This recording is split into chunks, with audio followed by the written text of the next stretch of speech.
Assalamu alaikum class, I am your course instructor Madhiya Altaf and today we are going to study food processing and preservation.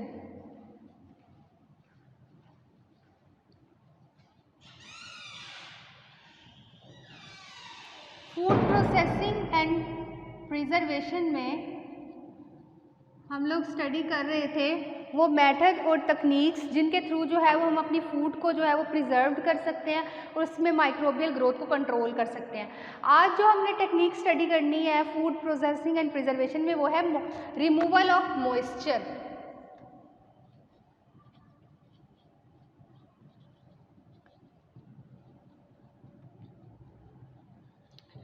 Moisture level जो है वो किसी भी food commodity में बहुत important होता है कि अगर उसका मॉइस्चर लेवल ज़्यादा होगा तो डेफिनेटली उसमें माइक्रोबियल ग्रोथ ज़्यादा होगी और अगर उसका मॉइस्चर लेवल कम होगा तो उसमें माइक्रोबियल ग्रोथ जो है वो कम होगी। फॉर एग्जांपल जो हमारे पेरिशेबल फ्रूट्स हैं उसमें मॉइस्चर लेवल जो है वो हमारा कम होता है तो डेफिनेटली वो हमारी ज़्यादा देर तक स्टोर रह सकते हैं। जैसे हमारे ड्राई बीन्स हैं, सीरियल्स हैं और हमारी जो नॉन पेरिशेबल फूड्स होती हैं जैसे हमारे जिसका मॉइस्चर लेवल कम होता है ऐसे फ्रूट्स और वेजिटेबल उनमें जो है वो माइक्रोबियल ग्रोथ बहुत जल्दी हो जाती है।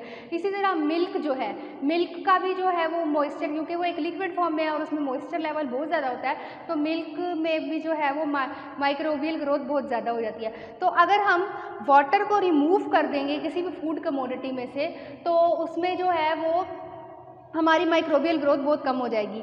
अगर हम देखें तो वाटर जो है वो हमारे लिए बहुत इंपॉर्टेंट होता है। वाटर के बगैर जो है वो सर्वाइवल मुश्किल होता है इंसान का। तो अगर हम कुछ देख लेते हैं कि वाटर जो है वो उसकी क्या इंपॉर्टेंस है हमारी लाइफ में। Role of water in food. कुछ वाटर जो है वो हमारी फूड में ऑलरेडी प्रेजेंट होता है उसमें मॉइस्चर कंटेंट के थ्रू और कुछ वाटर जो है वो हम कुकिंग में भी ऐड करते हैं अपनी फूड को प्लेटेबल बनाने के लिए। तो वाटर की बहुत ज़्यादा इंपॉर्टेंस है हमारी फूड में। अब क्या है, सबसे पहला रोल है serve as a solvent. As a solvent act करता है। पार्टिसिपेट इन केमिकल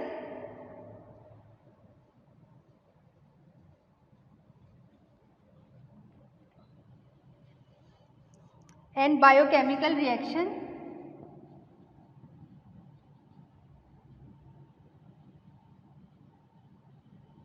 क्या करता है, वाटर जब हम किसी बायोकेमिकल रिएक्शन में ऐड करते हैं तो क्या होता है, एनर्जी रिलीज होती है। तो वाटर हमारा केमिकल और बायोकेमिकल रिएक्शन में पार्टिसिपेट करता है। Product of chemical reaction involve in condensation.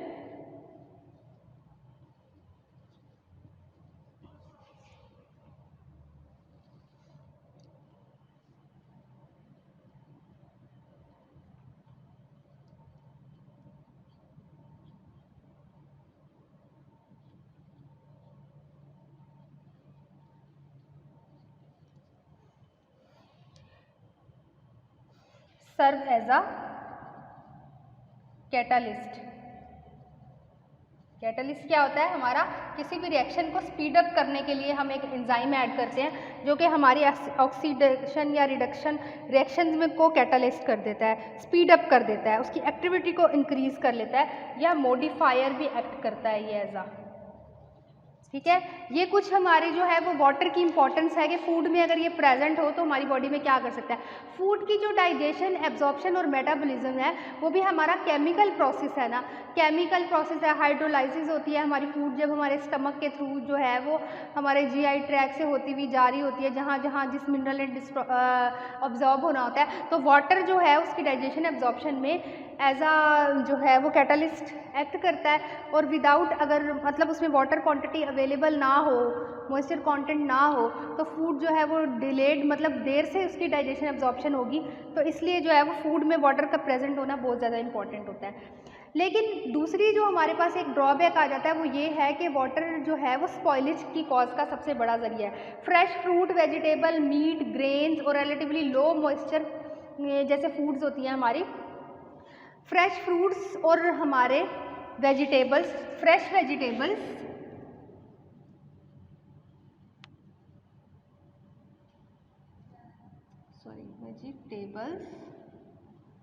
Fresh fruits fresh meat, fresh milk, ये जो हमारी कमोडिटी है ना, इसमें क्योंकि वाटर क्वांटिटी ज़्यादा होती है तो इसमें माइक्रोबियल एक्टिविटी ज़्यादा हो जाती है। फॉर एग्जांपल आप फ्रूट शॉप में देख लें या किसी वेजिटेबल शॉप में देखें या मीट में या मिल्क में, अगर जैसे मिल्क आता है तो उसमें माइक्रोबियल एक्टिविटी एकदम से जो है वो इंक्रीज़ हो जाएगी। अगर हम उसे प्रॉपर बॉयल नहीं करेंगे और एक स्टोरेज टेम्परेचर पे स्टोर नहीं करेंगे तो क्या हो जाता है, उसमें माइक्रोबियल ग्रोथ हो जाएगी। दूध हमारा गर्मियों में क्या होता है, खट्टा हो जाता है, ठीक है। और इसी तरह अगर हम फ्रूट्स और वेजिटेबल की बात करें तो आमतौर पे क्या होता है, अगर हम उसको बाहर ही छोड़ दें तो उसमें माइक्रो ऑर्गेनिजम्स जो है वो प्रिवेंट कर देते हैं और हमारी जो चाहे ग्रीन लीफी वेजिटेबल है, जो भी हमारा फ्रूट है, वो क्या हो जाता है, उसमें माइक्रोबियल एक्टिविटी स्टार्ट हो जाती है और वो डिस्कार्ड हो जाता है। इसी तरह जो हमारी सीरियल्स हैं, अगर हम देखें तो ग्रेन्स, सीरियल्स, राइस, शुगर, ठीक है, ये जो हमारे पार्टिकल है ना, ये हमारे जो है वो ड्राई किस्म के होते हैं, इसमें जो है वो मॉइस्चर लेवल बिल्कुल प्रेजेंट नहीं होता। तो इसको हम किसी भी टेम्परेचर पे अगर स्टोर करें, नॉर्मल रूम टेम्परेचर पे भी करें, तो हम इसको काफ़ी दिन तक स्टोर रख सकते हैं। इसमें माइक्रोबियल एक्टिविटी कोई नहीं होती। हमारी जो दालें हैं, चावल हैं, चीनी है, इसके अलावा राइस है, इसमें कोई भी जो है हमारा रिएक्शन नहीं होगा क्योंकि इसकी जो है वाटर। इसी तरह हमारे ऑयल्स वगैरह भी इसमें आ जाते हैं, कुकिंग ऑयल वगैरह भी है, ठीक है, इसमें कोई भी माइक्रोबियल एक्टिविटी नहीं होती। अब हम वाटर जो है वो किस किस फॉर्म में जो है वो हमारी फूड में प्रेजेंट होता है।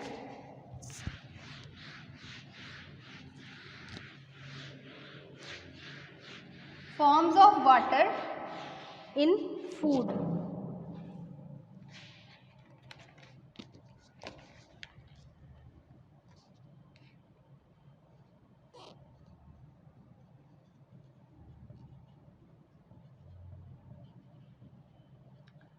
सबसे पहले क्या होगा, हमारा फ्री वाटर होता है, ठीक है। फ्री वाटर क्या होता है, जो हमारी फूड में ऑलरेडी प्रेजेंट है नेचर वाइज। फॉर एग्जांपल हमारा क्या है, टोमेटो है, ठीक है, उसमें जो हमारा वाटर अवेलेबल है, जो उसका मॉइस्चर लेवल है लिक्विड, उसमें पल्प के साथ साथ, वो हमारा फ्री फॉर्म में है वाटर, टोमेटो हो जाएगा। इसके अलावा अदर जो है वो हमारे पल्पी में आ जाएंगे, जैसे हमारे ऑरेंज आ जाता है, ठीक है। ये जो हमारे सिट्रस फ्रूट्स होते हैं उसमें फ्री वाटर होता है। उसके बाद ड्रॉपलेट्स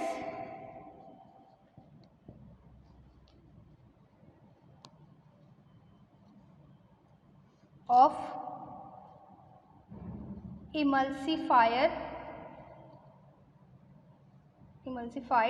वाटर। इमल्सिफाइड वाटर कौन सा होता है, जो कि दो ऑर्गेनिजम्स को जो है वो ज्वाइन करके बन जाता है। जैसे फॉर एग्जांपल बटर हमारा किस प्रोसेस से बनता है कि हम मतलब मिल्क को जो है वो पहले क्रीम को मतलब आप सेपरेट करते हैं, उसके बाद जो है उसको होमोजेनाइज फॉर्म में जो है ब्लेंड करके फिर उसके बाद बटर बनाते हैं। तो बटर क्या होता है, वो इमल्सिफाइड वाटर क्या होता है, जो अपने आप को बाइंड कर लेता है, पार्टिकल्स को ज्वाइन करके बटर बन जाता है। लिक्विड से है ना, लिक्विड की जो सतह होती है, लिक्विड अलग हो जाती है और उसकी मतलब सरफेस पे जो है हमारा बटर जो है वो सेपरेट हो जाता है, तो वो आपस में कंबाइन वाटर होता है। थर्डली जो हमारा वाटर आ जाता है वो हमारा है water tied in colloidal gels. जैसे फॉर एग्जांपल हमारी जेलीज आ जाती है, जेलीज में जो है वो कोलाइडल जेल की सूरत में जो है हम वाटर को टाइड कर देते हैं। नंबर 4 हमारा आ जाता है थिन लेयर एब्जॉर्ब्ड वाटर। इसमें हमारा क्या आ जाता है, पाउडर मिल्क, कि हम क्या करते हैं, वाटर इसमें से डिहाइड्रेटेड कर देते हैं, हीट टेम्परेचर प्रोवाइड करते हैं और वाटर को जो है वो एब्जॉर्ब कर लेते हैं पूरा, तो हमारा पाउडर मिल्क बन जाता है। फिर हमारे पास आ जाता है chemically bound water of hydration. अच्छा जी, हमारी जो है वो जैसे हम केमिकली जो है वो हाइड्रेशन के प्रोसेस के थ्रू जो है वो उसको हीट करके डिफरेंट किस्म की मशीन से गुजरा के इसकी हाइड्रोजनेशन करके उसके वाटर को इवेपोरेट कर देते हैं तो शुगर की फॉर्म आ जाती है। शुगर, ये एक क्वेश्चन आप लोगों में से किसी ने पूछा था कि शुगर जो है वो रिड्यूसिंग कैसे करते हैं। ठीक है, शुगर के बारे में क्या होता है कि शुगर की हमारे पास दो टाइप होती हैं, एक रिड्यूसिंग शुगर होती है, यहाँ पे थोड़ा सा मैं क्लियर कर देती हूँ, एक रिड्यूसिंग शुगर है, एक नॉन रिड्यूसिंग शुगर है।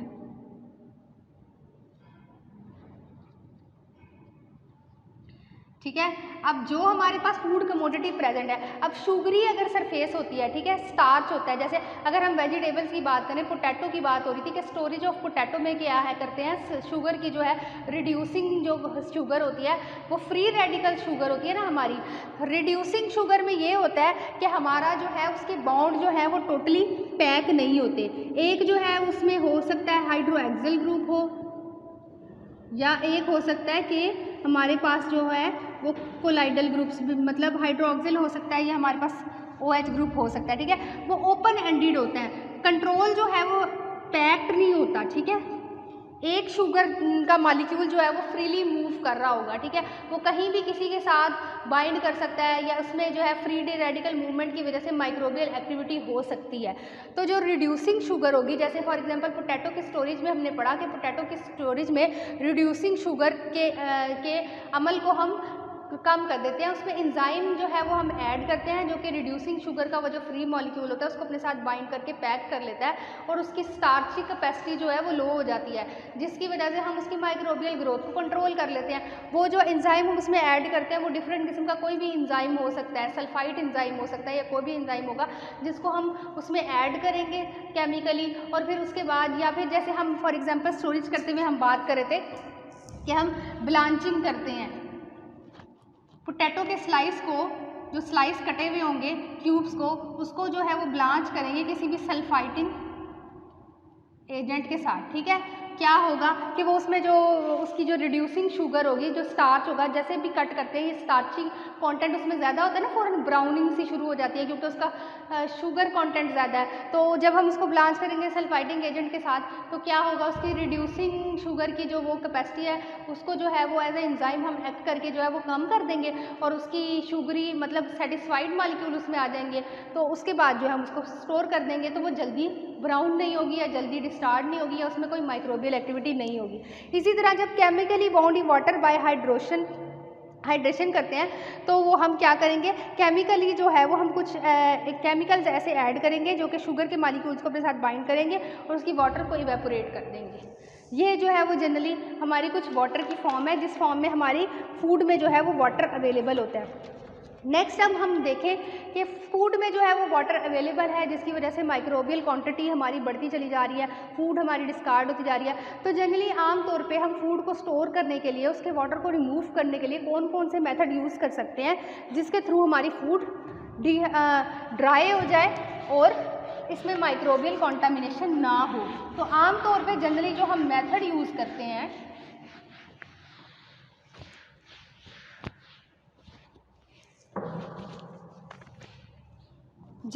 आमतौर पे जो हमारे मेथड होते हैं मॉइस्चर कंट्रोल के लिए,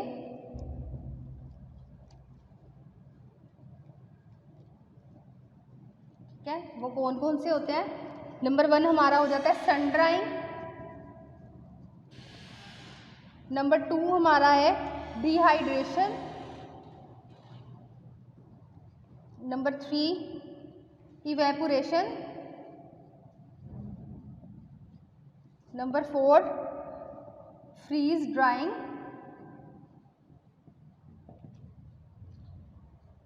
नंबर 5 हमारा आ जाता है डिहाइड्रो फ्रीजिंग। ठीक है, ये हमारे कुछ मेथड है जिसके थ्रू जो है वो हम अपनी वाटर कंटेंट को जो है वो मतलब उसके रिमूव करते हैं और उसको फ्यूचर के लिए यूज़ करते हैं। एडवांटेजेस ऑफ ड्राइड फूड हमारे क्या होंगे, वो एडवांटेजेस जब हम फूड को ड्राई कर लेते हैं तो कौन कौन से हमारे पास एडवांटेजेस आ जाएंगे। एडवांटेजेस ऑफ ड्राइड फूड, देख लेते हैं।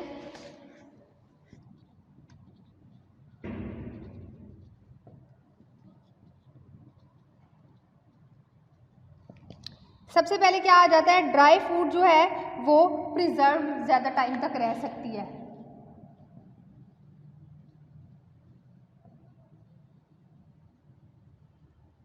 For long period. इसके अलावा हमारे पास जो एडवांटेज है वो क्या होता है, dried food are light wait,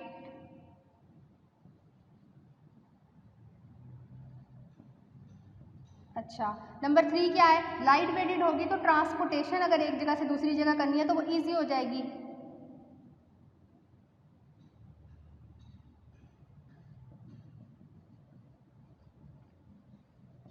okay number 4 इसमें आ जाता है कि इसकी स्टोरेज भी इजी है।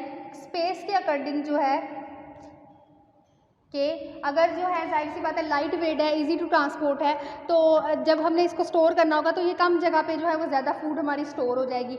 इसके अलावा क्या है कि कोई भी क्लाइमेट हो जाए, जब ये ड्राई है, इसमें वाटर अवेलेबल ही नहीं है, तो रूम टेम्परेचर में भी आप इसे ईजिली स्टोर कर सकते हैं, क्योंकि इसमें वाटर कॉन्टेंट ही नहीं है तो माइक्रोबियल एक्टिविटी भी नहीं होगी।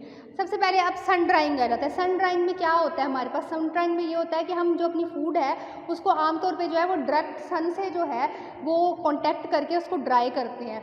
ठीक है, इसमें क्या होता है, इसमें प्रोसेस वही आ जाएगा अप्रॉक्सीमेटली जो है वो इसमें sun drying refer to removal of moisture from food by exporting them to the direct energy from the sun rays. ठीक है, इसमें क्या होता है 8 to 16% जो है वो वाटर एक्टिविटी जो फूड में अवेलेबल होती है वो जो है वो ख़त्म हो जाती है।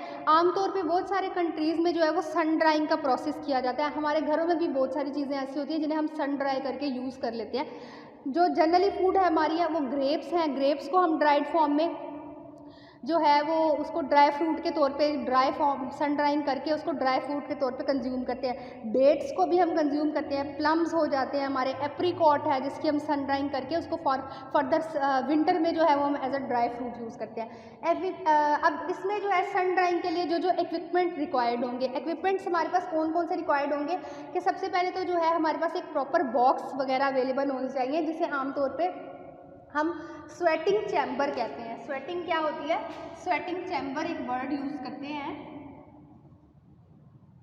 स्वेटिंग चैम्बर क्या होता है कि एक बड़ा सा जो है वो वुडन बॉक्स बना होता है जिसमें आप अपनी फूड को जो है वो ट्रेज में कटिंग करके ड्राई करने के लिए प्लेस कर देते हैं और फिर वो सन ड्राई होती है उसमें। उस चैम्बर को स्वेटिंग चैम्बर का वर्ड यूज़ करते हैं। इसमें जनरली आमतौर पे हमें क्या चाहिए होगा, piling knifes, apron, cutting tables, cutting knifes, और उसके बाद जो है वो हमारे पास स्वेटिंग चैम्बर, ये 5 चीज़ें जो है हमें नेसेसरी होगी। सबसे पहले जो है हम फूड को, रॉ मटेरियल को, जैसे हमने पहले डिटेल में केनिंग का पढ़ा कि केनिंग के लिए हम कैसे जो है स्टेप बाय स्टेप उसको हमारे पास क्या क्या चीज़ें रिक्वायर्ड होंगी जिसके थ्रू जो है हम केनिंग कर सकते हैं। तो सबसे पहले हमने क्या करना है, रॉ मटेरियल लेकर आना है, उसको वॉश करना है, उसको पील करना है, उसको स्पेशल क्यूब्स में जो है वो कट डाउन करना है। कट डाउन करने के बाद हम उसको ब्लांचिंग करेंगे। ब्लांचिंग के बाद फर्दर फिर हम उसको ब्लांच करने के बाद, अब ब्लांच के बाद सन ड्राइंग में क्या हो जाएगा, ब्लांचिंग के बाद हम उसको ट्रे में प्लेस करके उसको ट्रेस वाइज जो है वो डायरेक्ट सन के नीचे जो है वो एक स्वेटिंग चैम्बर में डाल के रख देंगे ताकि वो ड्राई हो जाए और उसका मॉइस्चर कंटेंट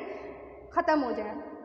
प्रिकॉशनरी मेयर यहाँ पे आ जाती हैं कि जब हम सन ड्राइंग कर रहे हैं तो जाहिर सी बात है कि वहाँ पे माइक्रो ऑर्गेनिज्म बहुत ज़्यादा अवेलेबल होंगे, क्योंकि हम सन में हैं तो हमारी इन्वायरमेंट में जो हमारे बैक्टीरिया या वायरसेस जो अवेलेबल हैं, हमारा मोल्ड्स वगैरह, तो वो हमारी फूड को डिस्ट्रॉय करेंगे। तो हम क्या करेंगे, इसको प्रॉपरली हमने जो है ऐसी जगह पे स्टोर करना है जहाँ पे हमारा धूप तो आ रही हो लेकिन माइक्रोबियल ग्रोथ ना हो। तो ऐसी आप जो है वो मतलब जहाँ पे मॉइस्चर कंटेंट हमारे इन्वायरमेंट में भी ना हो, तो क्लोज चैम्बर से रूम बना लेने चाहिए जहाँ पे हमारी सनलाइट तो आ रही हो लेकिन कोई आपकी प्रॉपर जो है वो विंडोज़ वगैरह हो वहाँ पे, ताकि माइक्रो ऑर्गेनिजम्स जो हैं वो डायरेक्ट हमारी फूड में ना आए। या हम जो हमारी इन्वायरमेंट में जो हमारा मॉइस्चर लेवल है उसको हम गैसेस के थ्रू स्प्रे करके इंसेक्ट्स को किल करें और उसके बाद हम अपने इन्वायरमेंट में से भी मॉइस्चर को ख़त्म कर दें और फिर प्रॉपर जो है वो प्रिकॉशनरी मेजर को यूज़ करते हुए हम उसको ट्रीट करें। इसके अलावा जो सेकंड मेथड हमारा आ जाता है डिहाइड्रेशन। डिहाइड्रेशन में क्या है कि हम डायरेक्ट सन ड्राइंग में ये था कि हमने जो है वो उसको डायरेक्ट सन के नीचे रख दिया और फिर उसके बाद उसको ड्राई किया। Dehydration operation in which water content of food is substantially lower under control condition of temperature. अब टेम्परेचर और एयर फ्लो को कंट्रोल करते हुए फिर हमने जो है देखना है कि हम किस तरह से जो है उसके वाटर कंटेंट को ख़त्म कर रहे हैं। अब डिहाइड्रेशन का जो प्रोसेस है उसमें क्या करते हैं हम, केमिकली जो है वो उसको फिर वाटर को जो है वो रिमूव करके फर्दर जो है उसको फिर स्टोरेज के लिए वो रख देते हैं ड्राई होने के लिए। तो इंशाल्लाह नेक्स्ट लेक्चर में जो है हम डिहाइड्रेशन को जो है वो कंप्लीट स्टडी करेंगे और देखेंगे कि डिहाइड्रेशन में कौन कौन से चैम्बर या कौन कौन सी मशीन्स हमारी यूज़ होती हैं, ओवन यूज़ होते हैं जिसके थ्रू जो है हम उसको ड्राई करते हैं। थैंक यू सो मच, अल्लाह हाफिज़।